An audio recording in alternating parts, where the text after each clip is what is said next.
It's not about analyzing and copying, but it's analyzing and finding niches and then creating something new. I really like the Cirque du Soleil example from the book because they were like, okay, do we need animals in the circus? It's so important to communicate with experts and to make your decision based on knowledge, not on hope. That everyone is fighting in the blue ocean strategy. They use an interesting term for this. It's called the red ocean, signifying like there's blood. People are not satisfied. For example, with WordPress, many people in the same time come to the same business ideas. We can also give you some ideas how you could utilize blue ocean in your industry.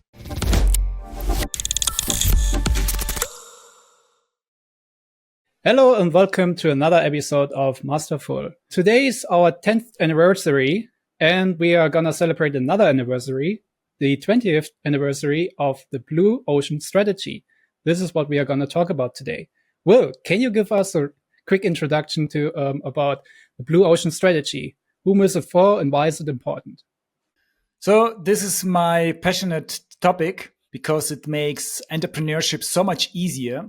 And instead of copying each other and having similar businesses, you can find your own niche with Blue Ocean Strategy with much less competition and with much higher profits. And it's interesting for entrepreneurs, for example, entrepreneurs who are starting a new business. It's already so difficult to start a new business. You are so in a disadvantage compared to competition.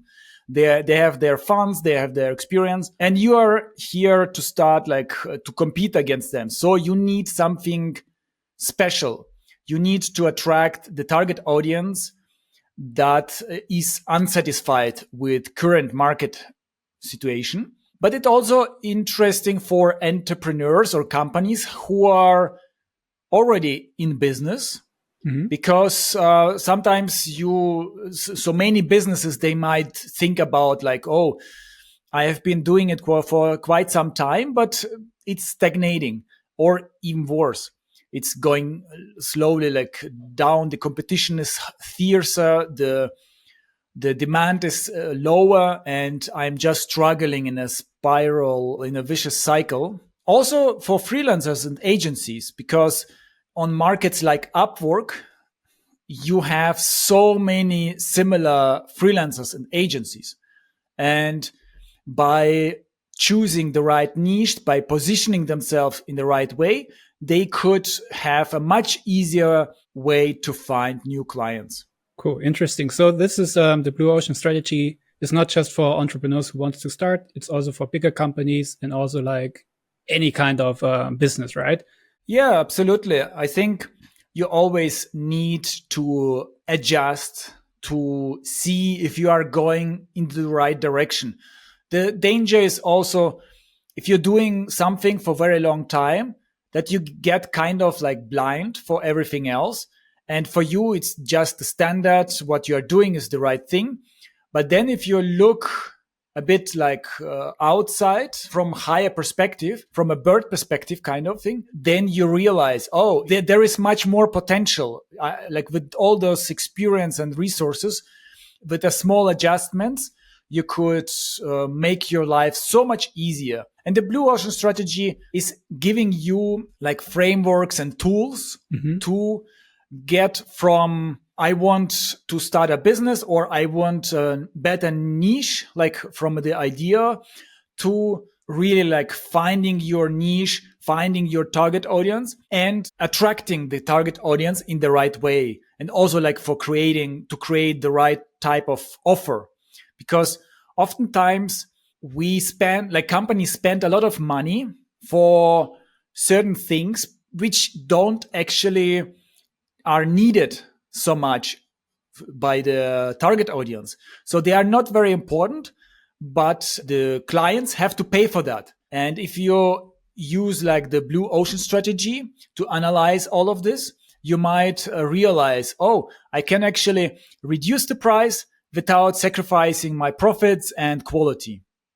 So the Blue Ocean Strategy is a set of frameworks, or in general a framework which helps you to analyze your current business, but also helps you to identify new opportunities in the market, right?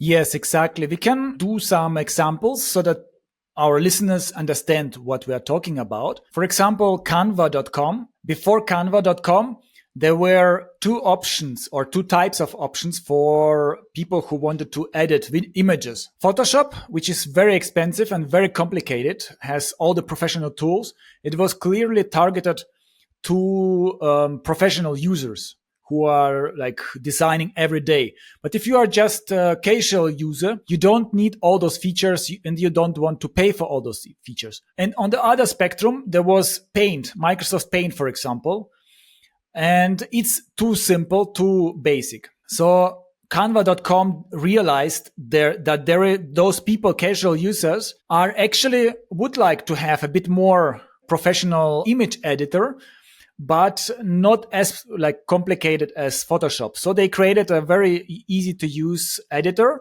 and they like earn so much money now because they are somewhere in between. They don't compete. If they started competing against Photoshop, they would need to invest so much money, and they would still be like the second always. It's so difficult. Like if all the professionals are already know how to use it, it's a standard. So it's almost impossible to overtake the Photoshop. But in their case, it was, very effective strategy. The same is, for example, also for Wii, the Nintendo Wii. Instead of competing with the PlayStation and Xbox, they were also targeting casual players. And suddenly it was like one of the few options for casual players to buy a video game console. So it was while Microsoft and Xbox had a fierce fight, more like a professional gamers or like those main gamers. Xbox was enjoying the breeze of like less competition, kind of. Interesting. Yeah, maybe we should start like how, as an entrepreneur or a business owner, how would I start? Like, what's the first step to make use of the blue ocean strategy? So for our audience, I would like to manage the expectation of this podcast. Yeah. If they want to implement this blue ocean strategy, there will be step-by-step instructions on masterful.info/blue ocean. They can, after listening to this podcast, they can go there and answer the questions and follow the instructions. This podcast is all about to get a good overview and good understanding for our listeners, how powerful it is, how to implement it, and also to change their mindset about business. It's not about analyzing and copying, but it's analyzing and finding niches and then creating something new. Also, I think there are a few factors that make the market nowadays really, really competitive, and many startups don't succeed. And with Blue Ocean strategy, they can really bring to the next level. And I would like to mention, before we start explaining the Blue Ocean strategy, I would like to mention a few like changes in why is Blue Ocean actually so important. First of all, the market is changing so rapidly, like with AI, especially based on ChatGPT. There are so many new opportunities. You can reduce costs with so many areas. And also you can increase the quality of personalization and service with AI so much. So there is a huge opportunity. At the same time, the market is very homogeneous, I would say. There are many similar or the same kind of businesses out there. Fighting for the scraps, kind of, and they are trying to improve their marketing. They are trying to improve their pricing and costs, but it's more like a race to the bottom, and it's not a place where you want to be. And the competition is just one click away. So it's, while in brick and mortar business, you could survive if there are like 20 Italian restaurants in the city, but they are spread in all over the city. So in your neighborhood, people would just prefer you instead of going somewhere else. But with internet, it's you are competing against like whole country or even sometimes whole world. It's not sustainable just to try to beat the price, for example, because those people, they come to you, and as soon as they see somewhere else cheaper, then they go there. And there are like so many newcomers who don't calculate it right. For example, on FBA, like in Amazon, that's the huge problem. They undercut you with prices, and you can't reduce the prices because you are calculating everything, not just like, and those people, they come for half a year, undercut you, and then maybe don't even survive, but still there are hundreds of other people who coming. And one other thing I realize, I think we have the same source of information oftentimes. So we watch the same type of influencers, entrepreneurs, gurus, and coaches. They are sending their message to millions of people. So imagine if everyone has the same knowledge, everyone is inspired by the same people, then automatically the same kind of businesses occur. Like they create the same kind of businesses. Oh yeah, we have seen them all, right? Like you said it before, Amazon FBA is one of them. Drop shipping used to be one of the big ones. And now everyone is talking about use generative AI to create products on the fly and publish them. So you see them. It's a quite interesting point. You also mentioned that everyone is fighting against each other. In the book, in the Blue Ocean strategy, they use an interesting term for this. It's called the Red Ocean. Yeah. Signifying like there's blood, and you should go and find your blue ocean, because the blue ocean is where there's no one else, and you can basically thrive in that market.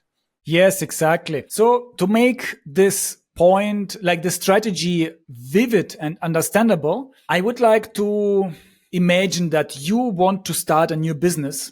Mm-hmm. And maybe we can limit it to a software as a service business, because that's like our passion. And you are CTO, so it's like home for you. And then we can go step by step through the Blue Ocean strategy, through all those tools and like frameworks. And in the end, maybe we have some interesting ideas. But the goal is, of course, we will not work with real data. We will just assume certain things just to make it vivid and interesting. Because I think if you just listen to the theory, it's a bit difficult to understand and it's a bit abstract. So with hands-on examples, we probably will make it much easier to understand. Okay, all right. Yeah, software as a service. That's a good point.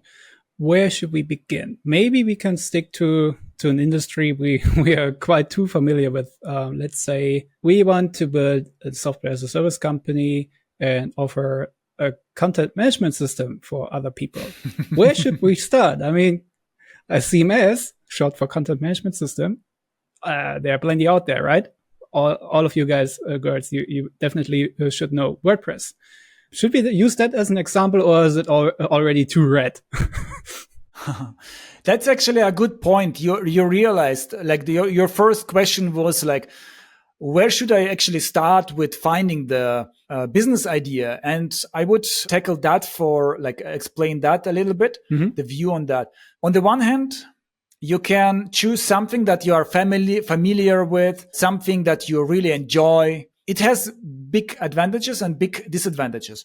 First of all, you understand, like if you are a specialist, for example, you are a developer, and then you recognize certain needs. Like you can create a really niche product, or you are SEO, for example, SEO expert. And then you realize, okay, there is a huge niche, like huge demand, because you are so far in advanced in this area. There are few people who have the same like type of knowledge, industry knowledge. And that's why you can create even like B2B product for other agencies, for other players in this industry. And you could have success with that. Of course, later on, we would use the Blue Ocean strategy, but imagine we don't know where to start. So the disadvantage of that is that entrepreneurs, they tend to be also a little bit like similar in certain aspects. Like, For example, they are young, maybe they studied in a similar university, like in Germany, WHU, for example. Many people come from this private university. And then they have maybe similar like CV. Maybe they go to a consultancy company, or they start with a startup incubator like Rocket Internet, and they do maybe like this typical social media, SEOs, Google Ads, and so on. So that's why many people in the same time come to the same conclusions, come to the same business ideas. Yeah. And you saw it yourself, like with AI, people are coming like from all directions with similar business ideas, and only like one or two, or like very few of them from this one business idea will survive. And there are always trends. And also business entrepreneurs, they read the same kind of media, so they get inspiration from the same kind of sources. So it's could also be like make you blind for all the other aspects that are less interesting, less shiny kind of thing. So everyone is now jumping to the AI.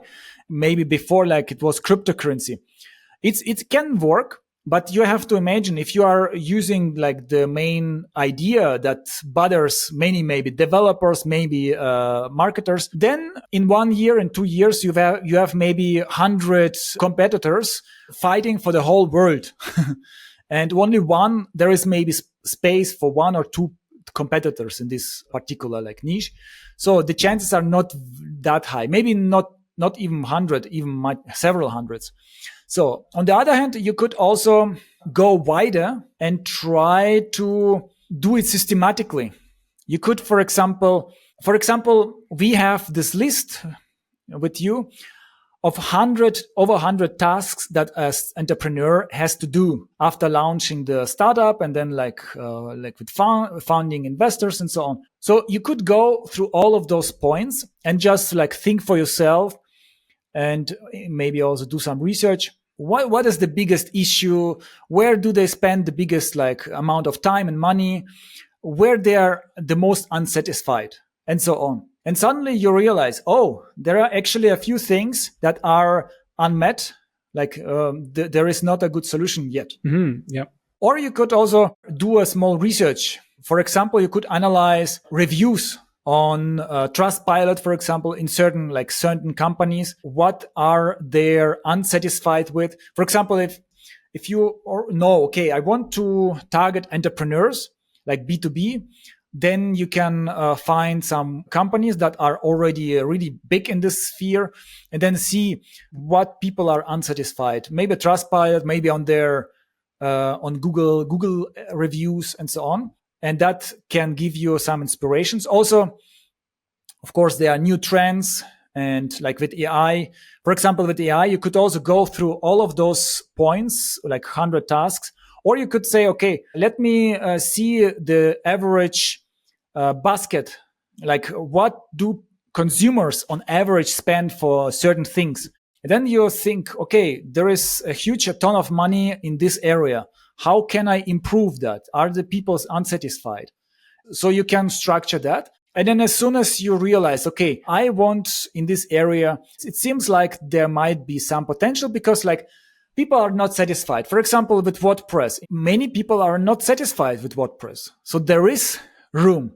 WordPress has been growing, but it tries to satisfy everyone. And then more specialized programs like Shopify were developed and succeeded. Before that, maybe like you were using special like a Magento, very complicated content management to create an online shop. Then some people were using WordPress, which was better, like with WooCommerce, with plugins. But then someone realized like, okay, it's way too complicated with WordPress. Let's separate it and create certain tool just for shops. And then you could also like go and see, okay, WordPress cannot be the best solution for everyone. So let's check out the most usages, what people are using WordPress for, and what is which areas are people not satisfied with. So instead of saying, okay, I want to replace WordPress, like with my all shiny new software as a service company trying to mimic WordPress and maybe optimize a thing where I think it's good. I rather go and look like, oh, what is actually the market demanding? Where are they complaining about? And what are maybe areas where certain kind of people use WordPress for, but there's some things like they are not that happy because it could be improved because there's too much things of WordPress they do not really need, but there's one function they really need and want to use. So I can look into this. Or like you said, go and check out like reviews online and see, okay, what are people actually complaining about and just excel in that one area they are complaining about. Let's say we want to do that.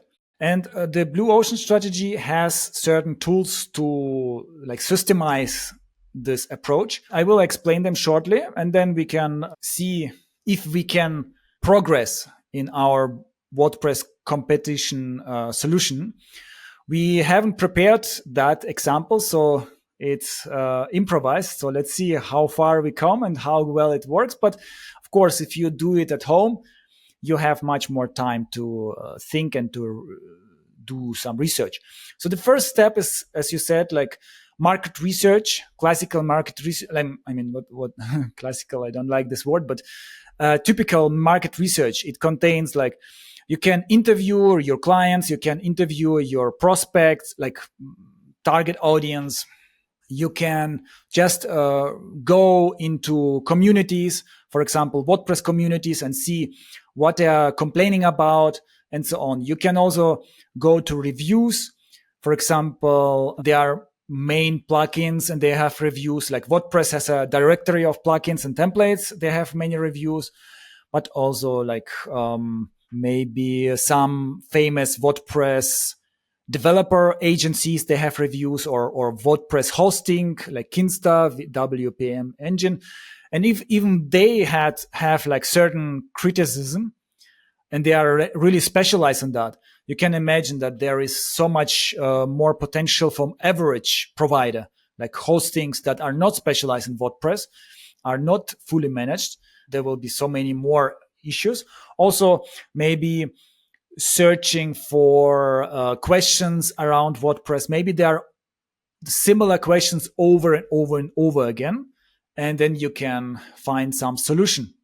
So the next thing is, of course, you can look at the market itself, like competitors or possible competitors, and see how they behave.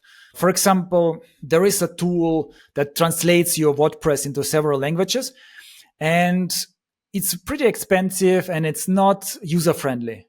That's a reality. That's at least for me. And there is not much like competition. So you can see, okay, there is something like it's actually not that complicated, but somehow there is really not enough offer or alternatives so that people are still be using this ineffective, not so effective at least solution. You can also analyze the trends, as I said, with Google Trends, or you can check out the popular hashtags or popular search queries. Maybe they popped up recently. Google Trends, for example, they show you in certain, you can choose different categories, different topics, and which of search queries are popping up recently. And now we are coming to the next two tools. They are not from Blue Ocean strategy, but you can use them for that. The well-known SWOT analysis: strength, weakness, and opportunity and threats. So you've heard a lot about it. For some listeners, it might seem like, oh, why should I do that? Why should I do the SWOT analysis? I want just to make money. I want to start as soon as possible. Such as SWOT analysis and the other tools, they give you inspiration. They give you a much better understanding. So you have this idea in your brain and it's like not structured. But as soon as you start using such structured formats, then you will discover new like faults, new problems, new challenges. And then you will find also maybe like solutions for that. But if you didn't do that, you would be surprised when it's too late, when you already invested a lot of money, started a business, and then you realize, it's not as you like you missed certain things. So let's do SWOT analysis for our business. Let's say strengths: IT knowledge, marketing knowledge, and entrepreneurial approach, and also a lot of experience with WordPress. Yeah. WordPress, with websites, with SEO. Weaknesses: not such a big, like we don't have investors, so not some such high funds. We don't like, so if we compare with big players like Shopify or like even smaller players, but still like they're in a different category. Do you think about any other weaknesses? I mean, let's say we are building a software as a service company, which, well, we have done it in the past, but let's say, okay, we want to build a replacement or some sort of a replacement for one thing WordPress is not good at. There might be a weakness like, okay, we are not really right now experienced in operating such a thing. Let's say, yeah, we build a content management system as a service, but it has been a while and we don't have the recent exercise. So Yes. I would say this is a weakness because we do not really know how technology around this changed. That could be a weakness. Or like also regulatory. I mean, we are dealing with content someone else is publishing through our platform. Might be also a weakness. We cannot really judge if this is be all easy or it's going to be somewhere some obstacles down the road. Yes, that's really good. So in the next two things are opportunities and threats. That's even more interesting. So opportunities with AI content generation, for example, that could be in the same time opportunity as well as the threat. People will be overusing this, and so it will also like go down, and maybe even human content will lose on meaning, especially if people can just ask ChatGPT instead of Google. So there is a huge risk of that Google will not be as popular anymore, and like the search, like how people search will change dramatically, and that there will be so much content that you can't just go above the noise with your content. And opportunities, yeah, you can. The business dynamics are very quickly, so there is always some niches evolving, and if you go there in the right time, very specialized, then it could be a pretty high growth market. Do you have some ideas to opportunity and threats? I mean, opportunities, yeah, you could, if you build something like this, you could, yeah, hop on the hype train and say like, okay, WordPress, I'm going to build like a content management system, which is better than that because I'm focusing on those two things, which WordPress is really better at. And I will combine it using AI. Like, let's stick to the thing you brought up is the translation engine and how you're dealing with translations in general with WordPress just sucks. Let's say it, because WordPress never brought this infrastructure from the get-go. So you have to use plugins, and they might not be able to do certain things with different plugins. But anyway, that's a tangent. So let's say, okay, I want to build a content management system, which is like coming with translation engines. It's using AI to automatically translate in a really good way, not just Google Translate kind of thing. And this is my opportunity because I can go out with the story like, oh, I'm gonna build a content management system which is automatically translating to all the languages out there, and it's gonna be so good. So maybe it's an opportunity, and people are like, oh, this is perfect because I can write in my native language, and then this system will do the rest. And then, like you said, threats. There's a pandemic of content right now because people are using generative AI to generate a lot of content. And this is flooding, like especially Google is recently really struggling cutting through the BS out there. So this could be a threat. Like, why do we need a content management system similar to WordPress when actually no one is reading content anymore? Because there's also like a usage shift because people are no longer reading content like they used to do like 10 years ago. But now people are more consuming content in like a multimedia way, like watching TikTok or Instagram Reels. So, yeah, this would definitely be points I would put on down on my SWOT analysis. Yeah, that's a really good input. And I think the audience can realize like you can also ask some other people from their perspective. For example, in our case, I am looking always from the marketing and business more perspective, and you are looking from the technical and also some business perspective. And together it's a better picture. It's a fuller picture. Absolutely. If you don't have experience with the IT and try to start a software as a service company, then you can be very naive. Afterwards, you realize like, oh, I expected the effort so much less. So it's so important to communicate with experts and to make your decision based on knowledge, not on hope. True. So, and the next point, that's really like for me at least, it's a highlight in Blue Ocean strategy, is the value chain analysis. I mentioned it before. So, in the industry, they're spending a lot of money for certain things. Like in the example of the story of Blue Ocean strategy, it was the circus. Oh, I remember. They were spending so much time and money for animals. And that was the classical circus.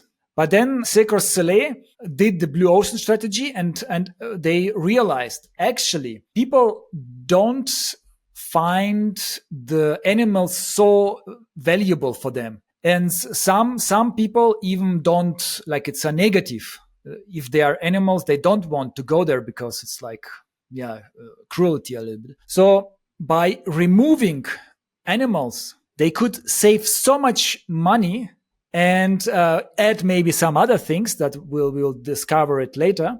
But so you analyze all the costs, like for example, in our case, WordPress.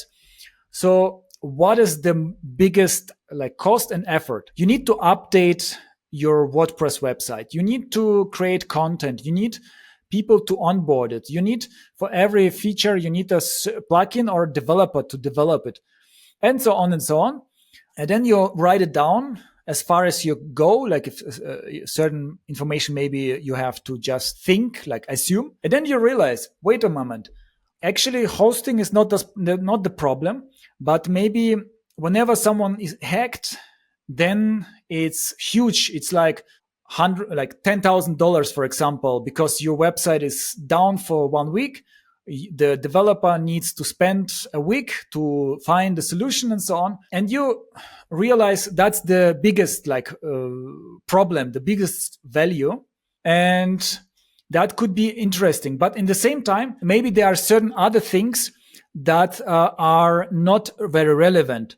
For example, I don't know, in this case, it's a bit difficult to think, but something like automation or SEO plugins, maybe certain aspects are not so important anymore, and people still spend so much time for that. So and so on. Like the better you understand your industry, of course, the easier. But you, as I said, you can always talk with experts. And then, you can, if you remove unnecessary things or things that are not valued by the target audience, then you can save ton of money. So, and then let's say we have a clarity now, which kind of WordPress alternative, like content management system we want to create. Sometimes you can think outside of the box. If you understand the target audience, for example, instead of like we would target local businesses, and then we would say, okay, actually you don't need a website at all. Oh yeah, we can offer you a very simple service where we can create Facebook pages for you or like Instagram pages and so on. But let's say we have discovered that certain demographics, certain type of people, they still need a website. For example, lawyers or agencies, for example. Yeah, let's say agencies.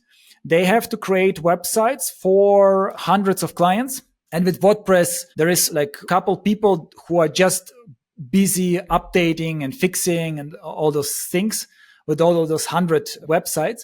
And all of those websites are very similar. So it's just waste of time and resources. And we discovered it, and we will try now to create this solution. Now we have to specify the target audience and the product. There are also tools or ways to you have this market and to reconstruct it and to find the ideal strategy within a market. So we already have a market, and now it's time to go deeper into this market. So we can identify non-consumers. What is a non-consumer? Those people, they might be interested in the solution, but because of complexity, because of price, they don't use it.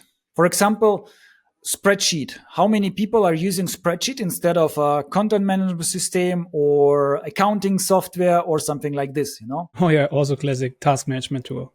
Yes, exactly. In the case of Canva.com, there was a huge population of non-consumers who wanted to use something like Photoshop, but not as complicated and expensive. And if you can tap into this market, then you suddenly don't have any competition in this market, almost none. And you can they are so glad to use your service that everything makes it so much easier. Marketing, profits, costs, you don't need to take care too much about cost reducing at all costs, but you will have enough of that.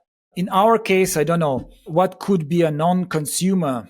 Maybe local business, small agencies who are doing in a small scale, they cannot afford a developer who is taking care of of all those WordPress installations.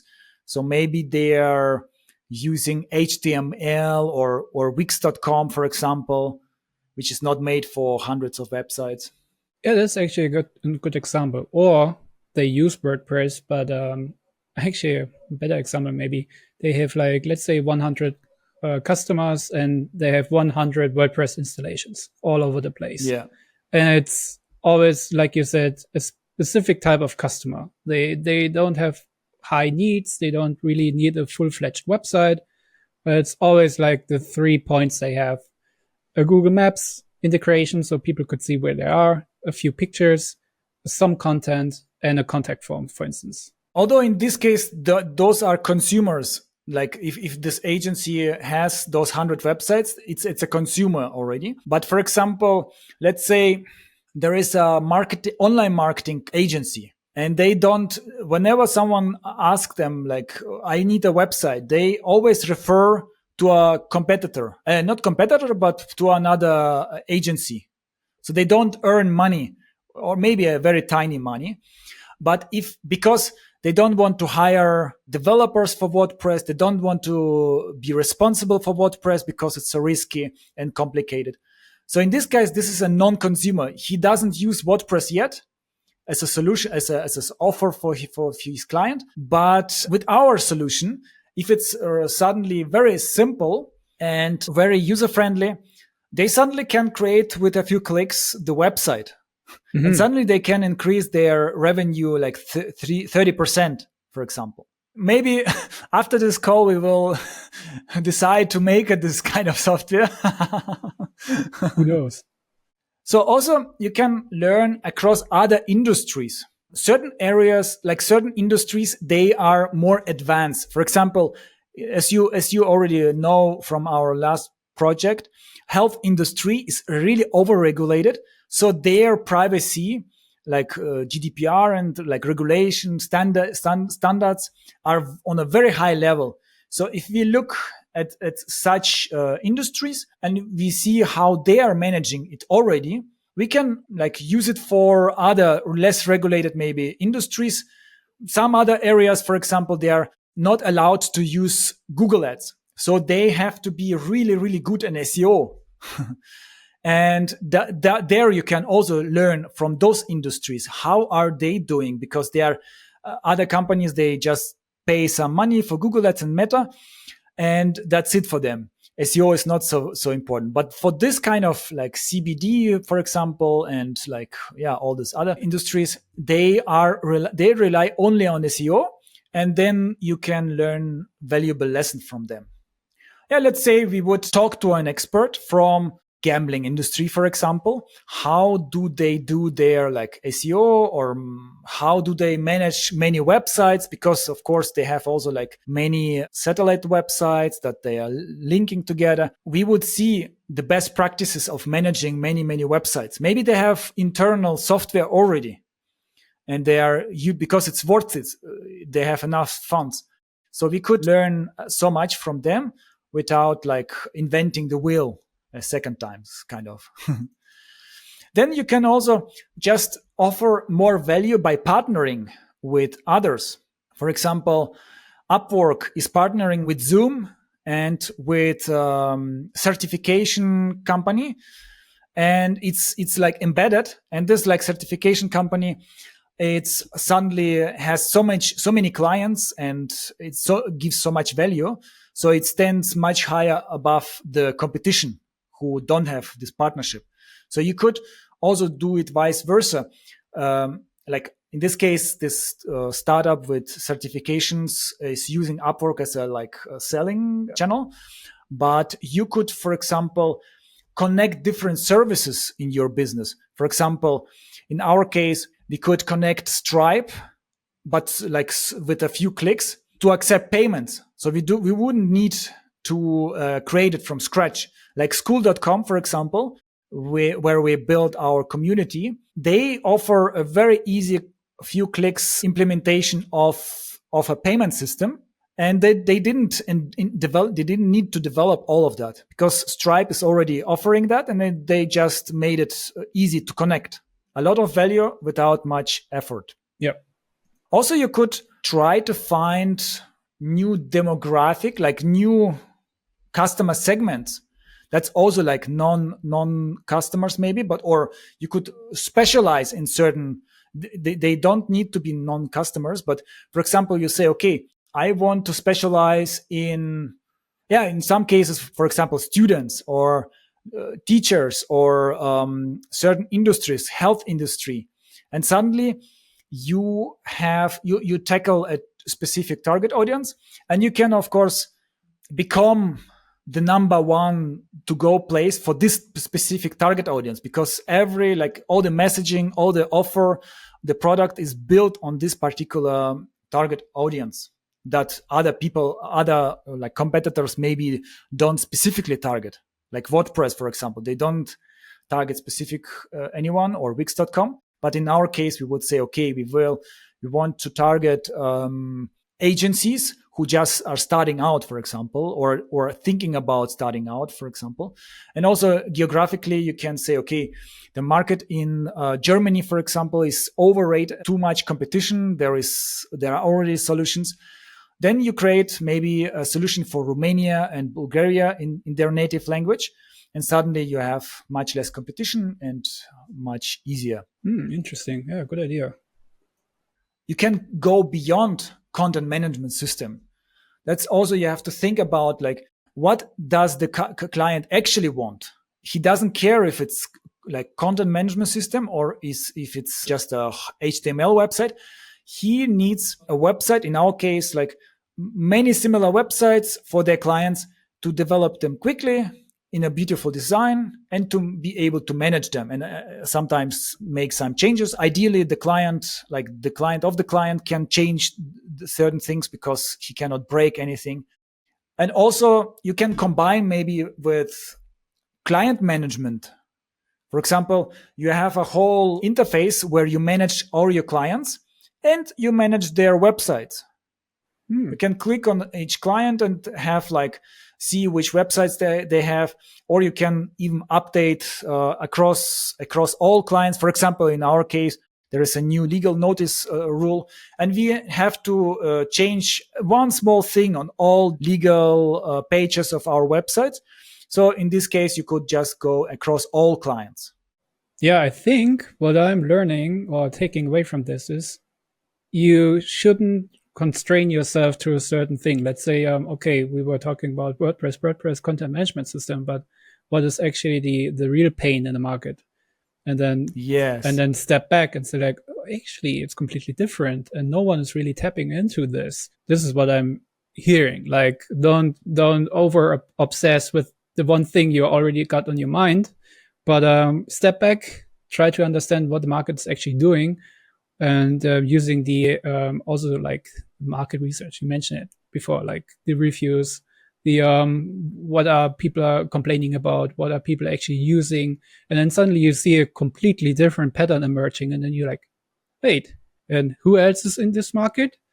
And then suddenly you realize there's no one in this market, but isn't it quite obvious? And then you suddenly have like a really interesting lead and you can follow it.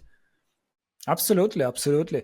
For example, in our case, we figured out if you are a startup and you want to improve your online marketing, and you have very limited possibilities. If you go to an agency, it costs thousands of euros every month, and many startups can't afford it in the beginning of their journey.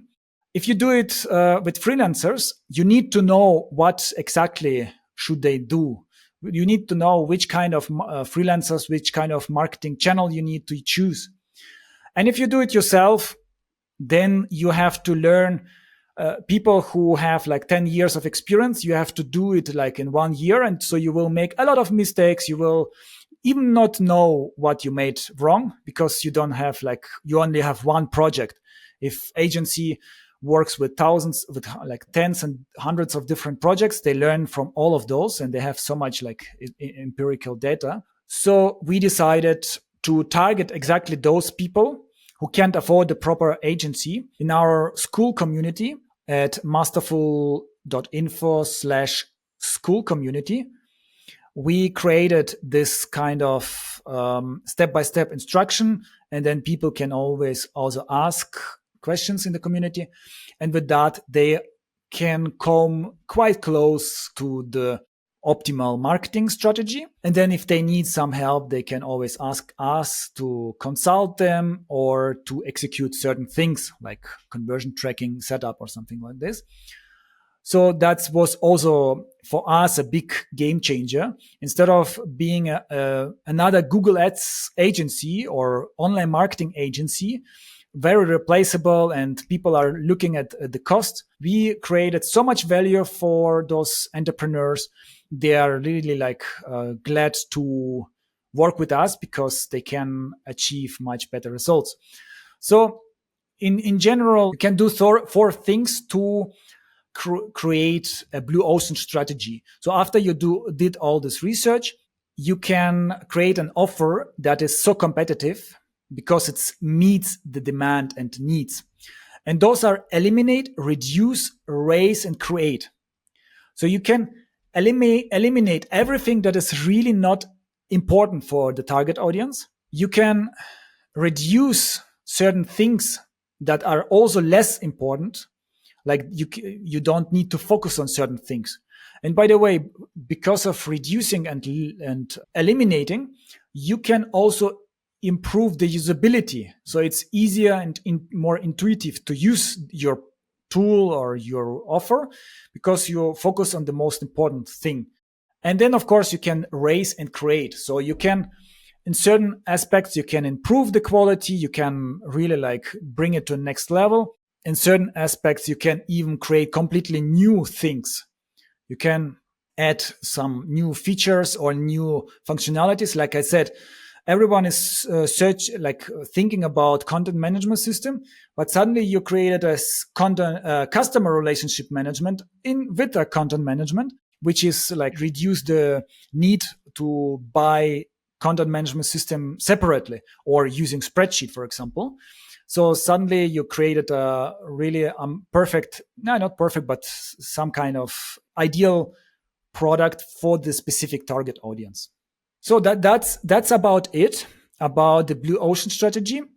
Yeah, if I see on Upwork or Fiverr, there are so many freelancers that offer exactly the same thing that others offer. I think with the blue ocean strategy, they could make their life so much easier because there are also many different people who are searching for different types of services. And why not to pick a particular target audience and to give them the really focused kind of perfect offer And then suddenly, whenever those kind of people are searching on Upwork, on Fiverr, and it's the same like for normal businesses, Google, and you always compete against someone, then you suddenly stick out. You just are the best out. Like no matter how much Google or big players have money and resources, you have adjusted your offer so perfectly to this particular target audience that they can't just compete. Yeah, this is really interesting and so useful because even though we mentioned a lot of different things and tools, you kind of have to use like the good old boring SWOT analysis, for instance, but it really helps you not just to create like your own Blue Ocean strategy, but it also helps you to think about certain aspects because at some point, if you really go and dig deep into everything, you will realize like, oh, people are not complaining about this, what I always have assumed. But actually, there's a completely different pain point. And yeah, like you said, there are so many people providing the same service, but this is the red ocean because then people are competing by price and suddenly quality is reduced. So this is, yeah, no one is really winning from this. So really, you have to think of what is actually in demand, and there's ways how to identify this. And also, I think the biggest takeaway from this book is the Blue Ocean strategy is not just made for startups or people who just began running a business. It's also for existing companies. They are also tasked to constantly monitor what actually the customers want, what actually the market is wanting from them. Like a good example is, I really like the Cirque du Soleil example from the book because they were like, okay, do we need animals in the circus? People don't want to have animals there anymore. And there were a few other things I cannot really recall. But another good example was also Southwest Airlines in the book, where they were talking about, all the other airlines, they have like weird connections. It takes time and there's so much stuff around it. Does every customer actually need like complimentary food on every flight? Do they all need to have access to lounges and whatnot? And Southwest was really then going into like, people want to get from A to B and preferably faster than using a car, but not much more expensive. So they really went into this and were targeting like small airports, which would reduce their cost, and they could bring down the price for their customers as well. So this was really interesting to hear. So the Blue Ocean strategy, really interesting. If you have the time, go get the book, read it. It's really interesting. There are lots of examples which give you really some ideas how to use all the tools. Because if you just go over the tools themselves, you're going to be like, where should I start? But as soon as you start hearing those examples, which are really nice, again, it suddenly makes click. And then you're like, oh, interesting. They're using it that way. They're asking those questions in a certain way so that you see actually patterns. So, like Will said it, go to our website, masterful.info/Blue Ocean. You will see we have lots of information there. We try to distill the whole book in a meaningful way, and hope we can help you cutting out some time and still be efficient and identify your personal Blue Ocean. Yeah, you also don't need to go all the way through the Blue Ocean strategy. Even if you have changed now your mindset and look at the businesses a little bit differently, and just implement like 10-20% of Blue Ocean strategy, just with the different mindset, looking at things and trying to figure out how to distinguish yourself from the competition and how to focus on certain target audience, then you can already make a pretty good improvement in your business. And if you comment with your business, we can also give you some ideas how you could utilize Blue Ocean in your industry. See you and take care. Bye. See you next time. Bye-bye. Ciao.